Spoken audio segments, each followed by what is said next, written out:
Sir Yasin है, मैं UMC उम्मीद मल्टीमीडिया चैनल की तरफ से आपको खुशामदीद कहता हूँ। आज हम क्लास 9th केमिस्ट्री का लेक्चर नंबर 37 जो है वो डिस्कस करेंगे। कोरोजन।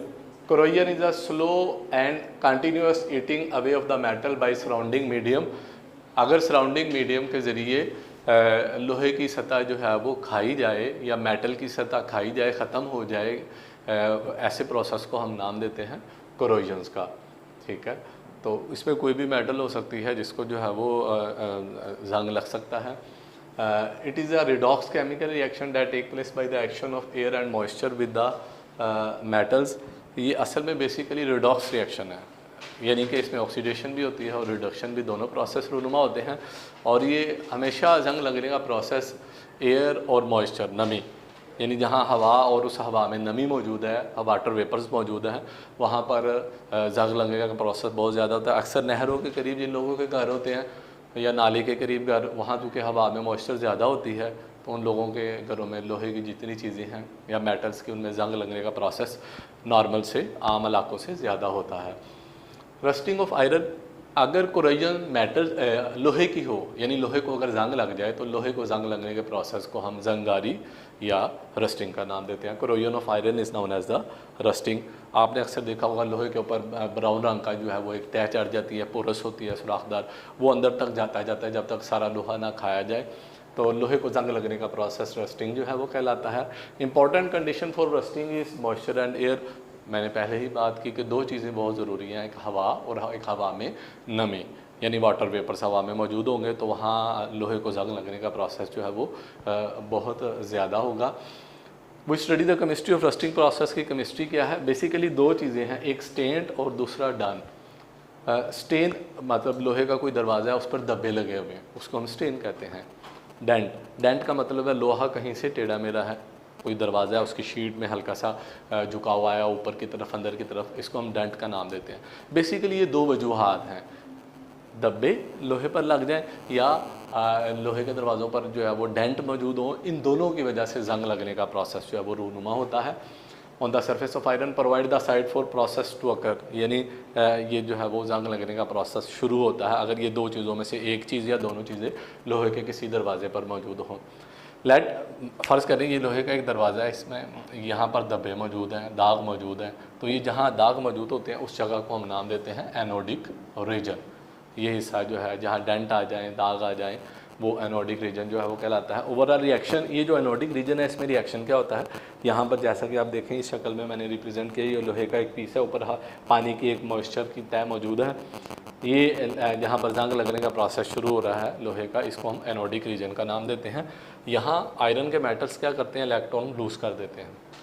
ठीक है, loss of electron is known as oxidation, यानी यहाँ पर ऑक्सीडेशन का प्रोसेस रूनुमा होता है जिसकी वजह से आयरन आइंस बनते हैं प्लस इलेक्ट्रॉन्स जो है वो उस जगह से निकलते हैं।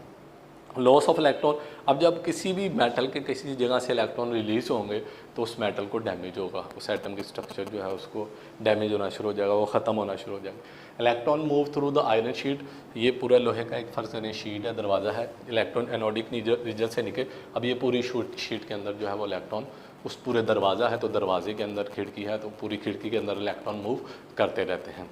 ठीक है, जो एनोडिक रीजन से जो है वो निकलते हैं until they reach the region of high. अच्छा, अब ये लोहे की शीट है, यहाँ पर ऑक्सीजन की कंसनट्रेशन फ़र्ज़ करें बहुत ज़्यादा हाई है, तो ये इलेक्ट्रॉन उस जगह पर पहुँचते हैं जहाँ पर ऑक्सीजन की बहुत ज़्यादा मकदार मौजूद होती है और साथ उसमें पानी जो है, पानी की लेयर भी मौजूद होती है, जैसा कि आप ये देख रहे हैं, ये ऊपर सारी पानी की लेयर मौजूद है। यानी दो चीज़ें होनी चाहिए लोहे के दरवाजे के उस कॉर्नर में जहाँ पर ऑक्सीजन ज़्यादा हो गई है और पानी की नमी, मॉइस्चर भी ज़्यादा हो गया, तो इलेक्ट्रॉन मूव तो पूरे शीट के अंदर मूव कर रहे होते हैं। उस जगह जब पहुँचते हैं तो वहाँ पर जो है इलेक्ट्रॉन हाइड्रोजन आइंस और ऑक्सीजन के साथ मिलकर वाटर बना देते हैं और इलेक्ट्रॉन यूज़ अप हो जाते हैं। Gain of electron is known as a reduction. तो जिस जगह रिडक्शन का प्रोसेस होता है, ये देखें इस शीट में मैंने रीजन दिखाया, उस रीजन को हम कहते हैं कैथोडिक रीजन, यानी दो रीजन हो गए। वो रीजन जहाँ से इलेक्ट्रॉन निकले वो एनोडिक रीजन कहलाया, और जहाँ इलेक्ट्रॉन यूज़ अप हुए, जहाँ रिडक्शन हुई, उस रीजन को हम कैथोडिक रीजन का नाम देते हैं और वहाँ पर पानी की मिकदार और ज़्यादा बढ़ जाती है, हाइड्रोजन आइंस जो है वो मिलते हैं। अब सवाल पैदा होता है कि ये हाइड्रोजन आइंस लोहे की शीट या दरवाजे पर कहाँ से आए? असल में हवा में हवा में पानी और कार्बन डाइऑक्साइड मौजूद होती है। पानी और कार्बन डाइऑक्साइड जब दोनों मिलते हैं तो दोनों मिलकर बना देते हैं कार्बनिक एसिड H2CO3। कार्बनिक एसिड अपने आयंस में टूट जाता है, कार्बोनेट्स और बाइकार्बोनेट। तो इस तरह दो हाइड्रोजन आयंस और कार्बोनेट आयंस जो हैं ये लोहे की किसी शीट पर हवा में मौजूद कार्बनिक एसिड की वजह से हाइड्रोजन आयन पैदा हो जाते हैं। वो हाइड्रोजन आयन ऑक्सीजन और इलेक्ट्रॉन से मिलकर जो है वो पानी बना देते हैं। इस तरह इस कैथोडिक रीजन में पानी की कंसनट्रेशन नॉर्मल से ज़्यादा हो जाती है। अच्छा जी, hydrogen ion provided by carbonic acid which is form because of presence of carbon dioxide water, जैसा कि मैंने अभी आपको बताया। That is by acidic medium accelerate the process of rusting.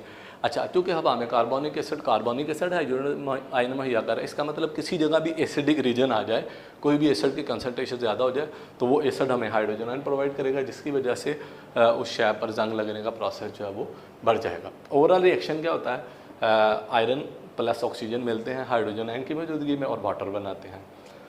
The ferrous Fe2+ ion form spread through the surrounding water and react with oxygen. ये anodic reason में जो ferrous ion बने Fe2+, वो ऑक्सीजन के साथ मिलते हैं और साथ वाटर जो है एनोडिक रीजन में इसके साथ मिलते हैं। ओवरऑल रिएक्शन के नतीजे में कंपाउंड जो बनता है वो है Fe2O3 NH2O। इस कंपाउंड को हम कहते हैं जंगार, रस्ट। ये ब्राउन रंग का लोहे के ऊपर जो जंग लगता है वो कंपाउंड है Fe2O3। Iron oxide, hydrated iron oxide, यानी पानी जुड़ा हुआ आयरन ऑक्साइड का कंपाउंड है और साथ हाइड्रोजन आयन बनते हैं। The rust layer of iron is porous. अच्छा, ये लोहे को जो जंग लगता है ना, इसका जो जंगार होता है वो पोरस होता है, उसके अंदर सुराख मौजूद होते हैं। उस सुराख की वजह से क्या होता है कि हवा में नमी और ऑक्सीजन उस सुराख से भी अंदर चले जाते हैं, नीचे लोहे को भी जंग लग जाता है, वो भी पोरस हो जाता है, वो उससे भी नीचे प्रोसेस, यानी जब तक ये पूरा लोहा को जंग नहीं लग जाएगा ये प्रोसेस रुक नहीं सकता। लेकिन इसके मुकाबले में जो है ना एल्यूमिनियम, अब लोग जिन लोगों के घरों नाले के करीब या दूसरी जगह पर होते हैं वो लोहे की बजाय एल्यूमिनियम की खिड़कियाँ जो है उसके फ्रेम लगवाते हैं। एल्यूमिनियम में ये प्रोसेस होता है कि लेट की एल्यूमिनियम का एक लेयर है, इसके ऊपर जो है जंगारी का अमल इसके भी ऊपर भी होता है, लेकिन एल्यूमिनियम ऑक्सीजन के साथ मिलकर एल्यूमिनियम ऑक्साइड बना देती है। और एल्यूमिनियम ऑक्साइड जो है ये पोरस नहीं होता, यानी इसमें सुराख नहीं होते। एक दफ़ा लेयर बन गई ऊपर, अब चूँकि इसमें सुराख नहीं है तो लिहाजा जंग लगने का अमल एल्यूमिनियम के निचले हिस्से में नहीं होगा, ये वहीं रुक जाएगा। तो इसलिए लोग जो है वो जिनके घर नाले के करीब हो लोहे की बजाय एल्यूमिनियम को प्रेफर करते हैं। अच्छा जी, क्योंकि ये पोरस होती है और does not prevent further corrosion, नहीं रोक सकती, डस्टिंग चलता रहता है तो उसके नतीजे में जंगार प्रोसेस जो है जंग लगता रहता है और जब तक सारे लोहे को जंग ना लग जाए ये प्रोसेस कभी भी नहीं रुकता।